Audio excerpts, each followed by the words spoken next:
పాకిస్తాన్ తన చెత్త ప్రదర్శనతో ఛాంపియన్ ట్రోఫీ నుంచి ఒక్క మ్యాచ్ కూడా గెలవకుండానే టోర్నీ నుంచి నిష్క్రమించిన సంగతి తెలిసిందే. 29 ఏళ్ల తర్వాత సొంత గడ్డపై ఏం మాత్రం పోటీ ఇవ్వక సొంత గడ్డపై విమర్శలను మూటగట్టుకుంటుంది. అలాగే మ్యాచ్ల విషయంలోనూ తీవ్ర విమర్శలను ఎదుర్కొంటుంది. ఈ నేపథ్యంలో పీసీబీ కీలక నిర్ణయం తీసుకున్నట్టు తెలుస్తుంది.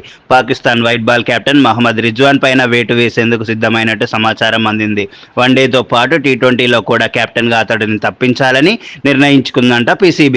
రిజ్వాన్ స్థానంలో స్టార్ ఆల్రౌండర్ షాదాబ్ ఖాన్ను నియమించాలని యోచిస్తుందంట. త్వరలో ఈ బోర్డు మీటింగ్ పై ఈ నిర్ణయం తీసుకోనున్నట్లు తెలిసింది. అయితే ఈ పాకిస్తాన్ త్వరలో వైట్ బాల్ సిరీస్ కోసం న్యూజిలాండ్ పర్యటనకు వెళ్లనుంది. 5 టీ20లు 3 వన్డేల సిరీస్తో న్యూజిలాండ్తో ఆడనుంది. ఈ సిరీస్లోనూ షాదాబ్కు టీ20 కెప్టెన్ బాధ్యతలు అప్పగించనున్నారు అని పాక్ క్రికెట్ వర్గాలు తెలిపాయి. గత కొంతకాలంగా జాతీయ జట్టుకు దూరంగా ఉన్న షాదాబ్ ఖాన్ పాక్ తరపున గత ఏడాది జూన్లో ఐర్లాండ్పై ఆడాడు.